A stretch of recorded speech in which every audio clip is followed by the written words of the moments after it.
Aujourd'hui, on fait un crumble de poire qui nous vient de chez Marc Balat à Beauvais, avec une beurrée de Mérode, qui est une variété ancienne de poire. On ira donc le croquant de la poire ainsi que la douceur avec la pâte à crumble.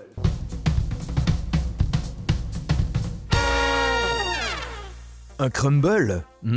J'ai hâte de découvrir cette recette.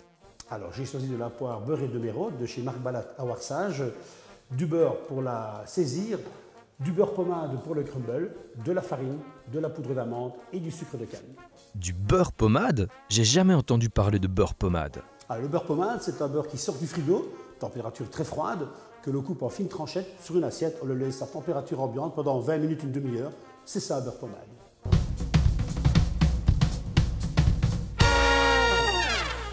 Donc là, on va mélanger les ingrédients, c'est-à-dire le sucre de canne, hop, la poudre d'amande, très facile, c'est un véritable 4 quarts, hein, c'est très simple à faire, 80 grammes de chaque sorte, le beurre pommade, et on mélange tout simplement pour obtenir ce qu'on appelle un crumble, c'est-à-dire une espèce de grosse semoule sympathique qui ne sera pas du tout travaillée, mais très souple.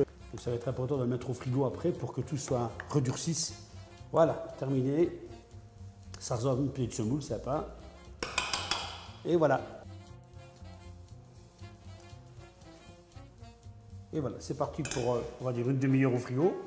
Dis-moi Philippe, à quoi puis-je reconnaître une poire bien mûre? C'est très simple, une poire bien mûre, d'abord on la prend en main, on n'hésite pas. Hein. Donc si c'est du prix emballé, c'est déjà pas possible. D'où le fait d'être un artisan, c'est très intéressant. Mais surtout quand on en tient par la petite tige qui est au-dessus, si elle tient bien fermement, c'est une poire qui est bien ferme, et si elle va légèrement tomber et être légèrement souple, elle est bien mûre. Là, ici, on est sur une poire encore un peu croquante, légèrement, mais qui à l'intérieur est bien mûre parce que c'est la pleine saison. Mais pourquoi est-ce que tu ne pelles pas les poires? En fait, c'est parce qu'on regarde dans la peau, on maintient tout ce qui est vitamine, tout ce qui est structure du fruit, et surtout, le petit morceau de peau sur chaque morceau de poire va permettre de garder le fruit bien croquant, sans que ça devienne une compote, en fait. Voilà, après 20 minutes, le crumble est bien durci, le beurre a bien repris sa structure. C'est le moment de saupoudrer tous les petits ramequins avec ce 4 quarts. Donc. Ok, et quelle boisson conseilles-tu pour accompagner le crumble? Évidemment, qu'un crumble aux poires, si vous avez un bon jus de fruits local de poire, c'est génial. Mais un bon cidre, de nouveau, ça fera vraiment l'affaire. C'est comme à base de pommes, c'est un fruit qui est cousin de la poire. Donc je pense une petite bière locale aussi, ça peut être sympa du côté de la pils, hein, pas des bières trop fortes.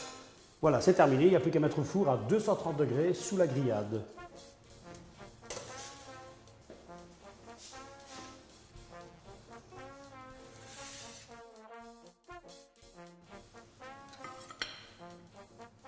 Et voilà, on goûte. On est proche de l'orgasme culinaire, les amis. Ouais. Une tuerie, hein. J'en perds la parole.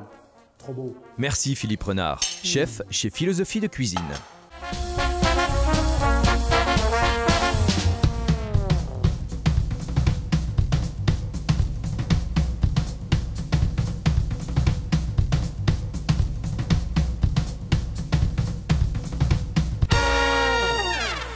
Découvrez d'autres recettes sur omiam.tv.